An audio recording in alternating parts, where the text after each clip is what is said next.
नमस्कार दोस्तों, दीपक कुशवाहा आशु Olympic channel पर आप सभी का स्वागत है। और आज की इस वीडियो में मैं बात करूंगा कि अब से अपने उत्तर प्रदेश में किसी भी विभाग से, किसी भी आयोग से या किसी भी पद के लिए अगर कोई भर्ती आती है और अगर उसमें ओ लेवल या फिर ओ लेवल के समकक्ष की बात लिखी होगी, तो आपके पास अब से मतलब विज्ञापन में वो सारी चीज़ें लिख देंगे कि हाँ, समकक्ष में ये चीज़ें आपके पास, ये प्रमाण पत्र होने चाहिए, ये उपाधियां होनी चाहिए, तो आप उस भर्ती के लिए योग्य हैं। मतलब कि पहले ये होता था ना कि या तो लिख दिए ओ लेवल या फिर इसके समकक्ष में, तो समकक्ष में क्या चीज़ ये पता नहीं होता था। जैसे कि लोक सेवा आयोग से भर्ती आती है समीक्षा अधिकारी, सहायक समीक्षा अधिकारी की, तो उसमें लिख देते हैं कि ओ लेवल या फिर इसके समकक्ष में कुछ भी। तो कुछ भी का मतलब क्या, तो उसी के लिए ये हुआ था कि कुछ लोगों ने इलाहाबाद उच्च न्यायालय में बाकायदा याचिका दायर की हुई थी कि साहब ऐसी सी बात है, हमारे पास ओ लेवल से बड़ी डिग्री है लेकिन फिर भी आयोग नहीं मानता है।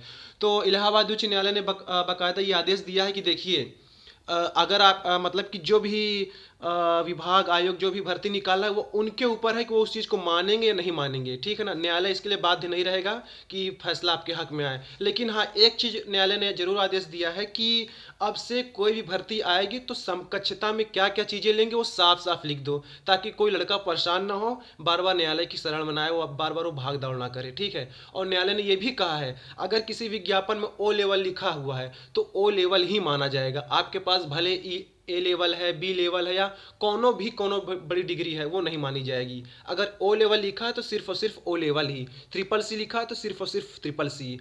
उससे बड़ी डिग्री है तब वो कुछ नहीं उखाड़ने वाला, उससे कम है तो कोनो बात है नहीं। तो ये चीज़ न्यायालय ने साफ साफ कहा है कि जरूरी नहीं कि आपके पास बड़ी डिग्री है तो आप उस भर्ती के लिए योग्य हैं, ठीक है ना। तो न्यायालय ने ये कहा था उत्तर प्रदेश सरकार से, उत्तर प्रदेश के जो प्रमुख सचिव हैं, कि आप इस चीज़ का निर्धारण करिए कि जब अब से जब भी कोई भर्ती आएगी तो साफ साफ विज्ञापन में ये शब्द लिखा होना चाहिए, या तो जो अनिवार्य योग्यता है वो लिखिए और समकक्ष में क्या क्या मानेंगे आप ये भी साफ साफ विज्ञापन में लिखिए। तो इसी को लेकर कल एक फैसला आया हुआ है, ये देखिए 22 जुलाई का है। इसमें ये कहा विषय यही है कि कंप्यूटर कोर्स ओ लेवल तथा उसकी समकक्षता निर्धारित किए जाने के संबंध में। तो इसमें देखिए लिखा है कि महोदय अवगत कराना है कि वर्तमान में अधिकांश सेवा नियमावलियों में कंप्यूटर ओ लेवल अथवा समकक्ष अर्हता भर्ती के लिए न्यूनतम शैक्षिक अर्हता के निर्धारित की गई है, किंतु ओ लेवल की समकक्ष अर्हता कौन कौन सी होगी यह स्पष्ट नहीं है।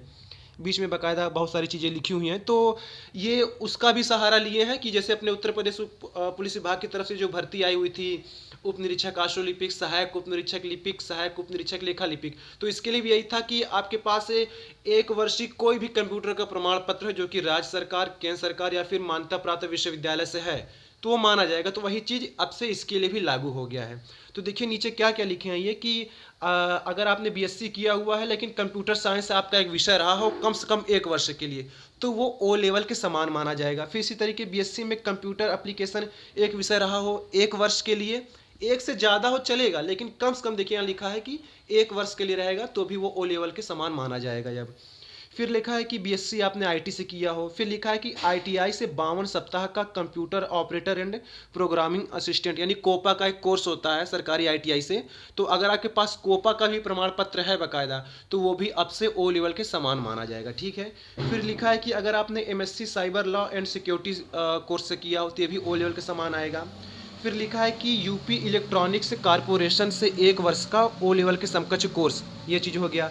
फिर केंद्र सरकार, राज्य सरकार या फिर किसी भी विश्वविद्यालय यूजीसी, लिखा है कि एआईसीटीई या फिर नीलिट से आपके पास कोई भी ऐसा कंप्यूटर का प्रमाण पत्र है जो एक वर्ष का है तो वो भी ओ लेवल के समान माना जाएगा। और फिर लिखा है कि DOAP, DOMA, ADC, ADCA, ADCH, ADCP, DCA, BCA, मतलब और भी देखिए कई सारी चीज़ें लिखी हुई थी, आप इसको देख लीजिए आपकी स्क्रीन पर। कहने का मतलब आपके पास सरकारी संस्थान से, चाहे वो राज्य सरकार का हो या फिर केंद्र सरकार का, आपके पास अब से कंप्यूटर का कोई भी एक वर्षीय पाठ्यक्रम में आपने प्रमाण पत्र लिया हुआ है, आपके पास उपाधि है, तो वो ओ लेवल के समान मानी जाएगी। तो अब से झंझट खत्म कि अब लड़का ओ लेवल ही चाहिए, नहीं, आपके पास कुछ भी होगा तब से वो ओ लेवल के समान माना जाएगा। ये चीज़ हो गया। तो आपको ये कहाँ से मिलेगा, ये मेरा टेलीग्राम चैनल है दीपक IAS PCS के नाम से, तो आप यहाँ इससे जुड़िए, ये आपको फ़ोटो वहाँ मिल जाएगी तो आप वहाँ से भी ले सकते हैं, या ये आप स्क्रीनशॉट खींच सकते हैं वीडियो से सारी चीज़ें।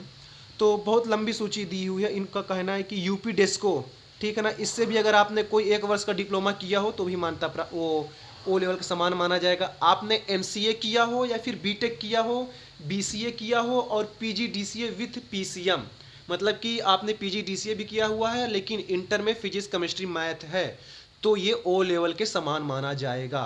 या तो आपके पास ए लेवल है तब भी आप उसके लिए आवेदन कर सकते हैं। अब ध्यान समझिएगा, BBA, CCA, PGDCA without PCM, यानी कि आपने बीबीए किया हुआ है, सीसीए किया हुआ है और पीजीडीसीए किया हुआ है, लेकिन इंटर में आपका फिजिक्स केमिस्ट्री मैथ अनिवार्य विषय नहीं है, तो ये इसके लिए आप योग्य नहीं है, ये ओ लेवल के समान नहीं माना जाएगा।